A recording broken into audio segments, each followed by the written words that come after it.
This is it, finally, the most widely conjectured HTC One, or codename M7.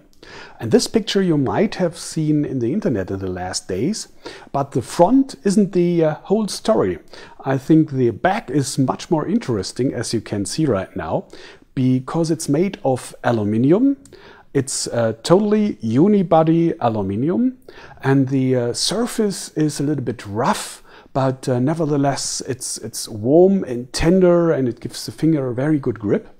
And I'm a little bit astonished because this aluminium unibody shouldn't be possible, because I've been told that you need for NFC and wireless LAN and all the other antennas of a smartphone, you need plastic on the backside to get the antenna signals through it. But now HTC molded those antennas into this metallic back.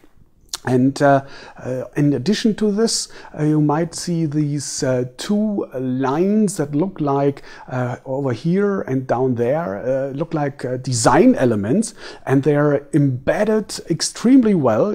Even if I rub with my finger over it, I don't feel any difference. So it's really great crafted, and you don't feel the difference. But they are made of plastic. So through these two plastic things shall go all the antenna signals.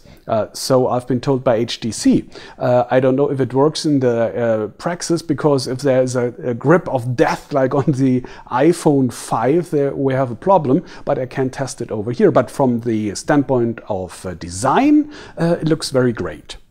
And there's another thing I want to show you. Look at this small edge, just 4 millimeters thick. And as you can see, the back is again curved like on the HTC 8X. 9 millimeters in the middle, that's flat, and 4 millimeters at the corner.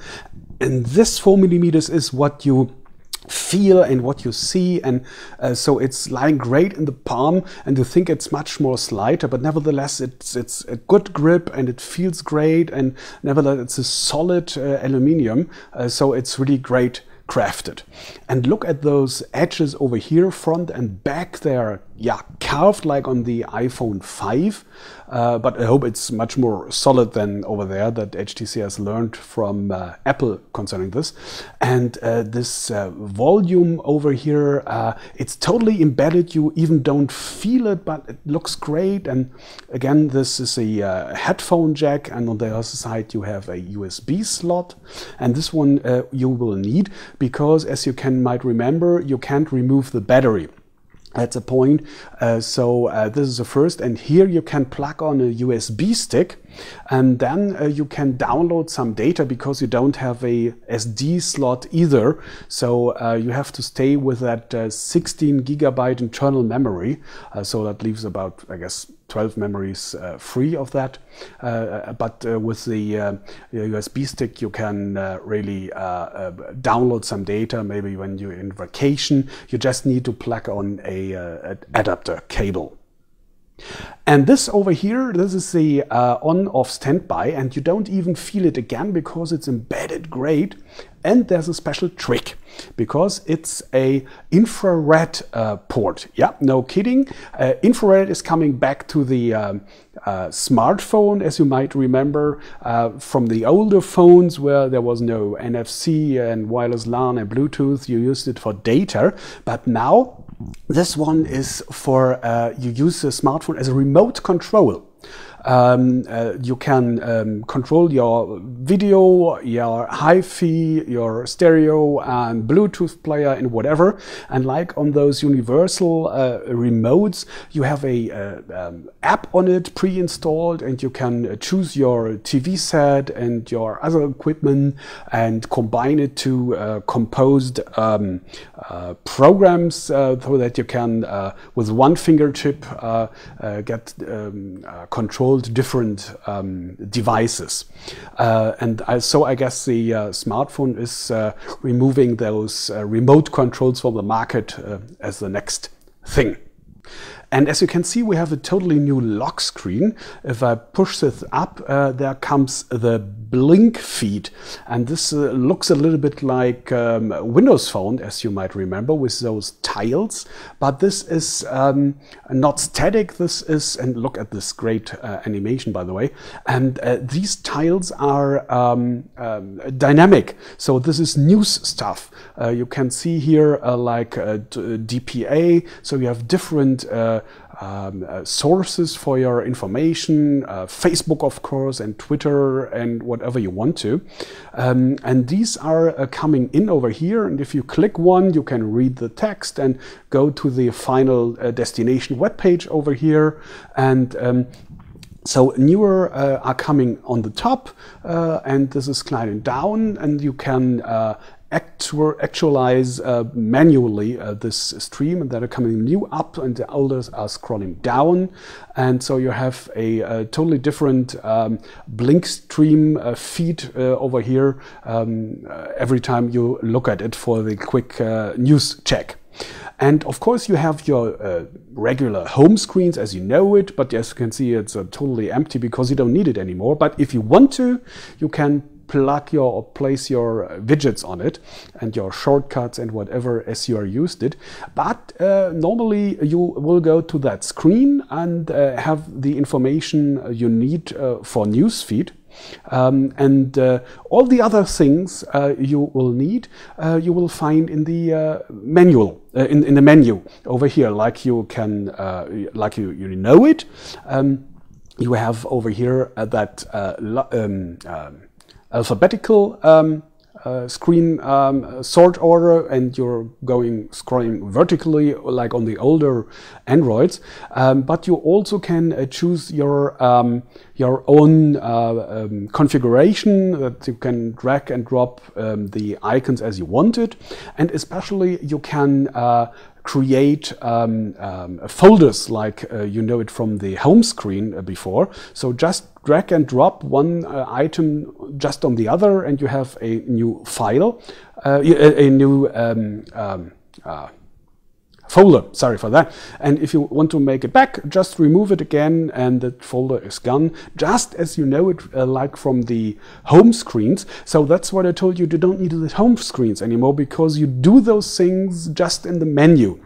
And you don't have to duplicate all those icons first in the menu and second on the home screen. That's unnecessary. Maybe just some widgets also on, okay, but all the other things you have here in the news feed and in the menu, and that's it, what you just need, I guess, just for me.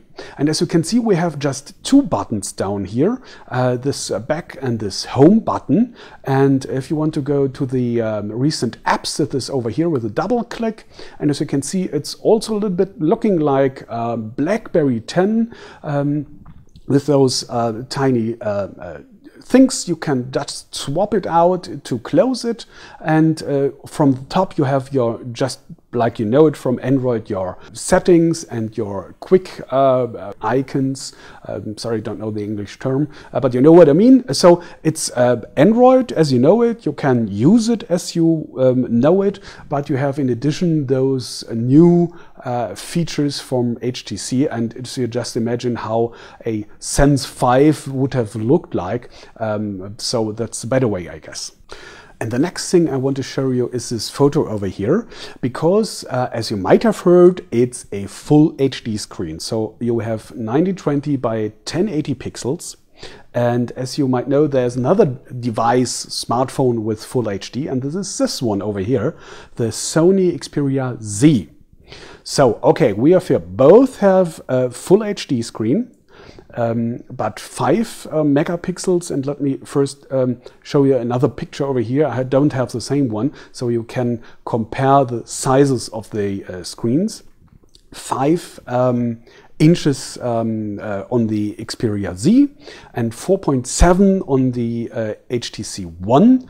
So as you can see, it's more compressed pixel density. So because of you just have to fill only 4.7 instead of 5 inches. So if we look at it with this lens, you can see the just not only the pixels. Let me just make it that way so you can see it better the way. So these are the pixels, and you can see they're really dense and close together.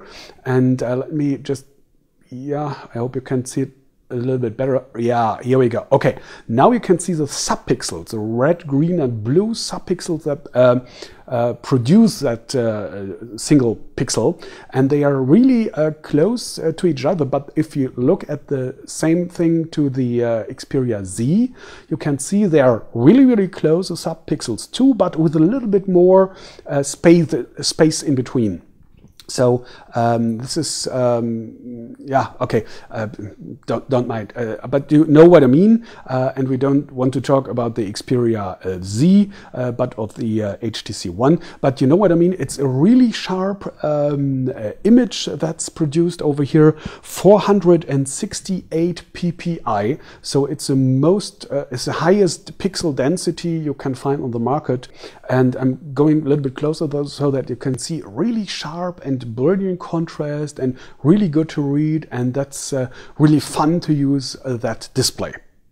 And on the back we have another thing I want to talk about. That's the camera. There have been some wild rumors concerning 30 megapixels or ultra pixels on that M7, or it's called like HTC One right now, but that's not that thing. Ultra pixels has been a technology from a camera manufacturer with 3 different layers on the sensor for red, green, and blue, but that's not what HTC has done. It's a different thing. They made the pixels on the sensor bigger. So the sensor itself, it's the same size like on old smartphones, but the pixels on it are bigger. They have been told me 4 micrometers big compared to 2 micrometers on a typical 8 megapixels phone camera. So because of they are bigger, they can gather more light information. 313% HTC told me more light information than usual, and because of that you don't have to power up that information you gathered, so you don't have that typical grain on the picture, especially on dark light conditions. But on the other hand, you just have 4 megapixels. And that's really tough what HTC is doing here, because if you go to market with a new high-end flagship and say it's just only 4 megapixels, I hope so that they are really producing great images nevertheless. And the other thing is you have an optical picture stabilizer on it, so it's just after the Nokia Lumia 920, the second smartphone with a optical stabilizer, so you can shoot better photos if it's dark and have more stable videos, even if you're walking or shaking or whatever. But this we will test in the final review. Yeah, and the last thing I want to show you is down here in the music department, because HTC has done some optimizations with those front speakers. They are, of course, better, and even the upper one is right now a full quality front speaker. So you have stereo, and it's louder, even 4 times louder than on the iPhone, they told me, iPhone 5. But not only louder, but even better. So you don't have that typical, let's hear it, okay. And this is right now maximum volume. And as I hope you can hear, there is some that typical over modulation and overdrive and those rattling and clanking you normally have on smartphone. Okay, so you have another music over here. Not a typical smartphone sound. You don't even have basses, all right. And by the way, look at this karaoke mode with that synchronized wordings over here. But as you can hear, there's really compared to other smartphones, really good sound. Oh, okay, and now imagine how that might be on navigation and on that free speaker mode, so that you, I hope at least, that you can hear your partner and the navigation voice really clear, even if it's on maximum volume. And that's a great thing if it's really working in the practice. Right, okay, that 300 new features HTC has built in that HTC One. I can't show you all of them, but I hope I have given you a first impression on that great new phone. And the last thing I want to share with you is the date. It's coming at least to Europe and Germany in March. And the price HTC is given is €679 without any contract. So again, thanks for watching, and I hope I see you back soon, and take care.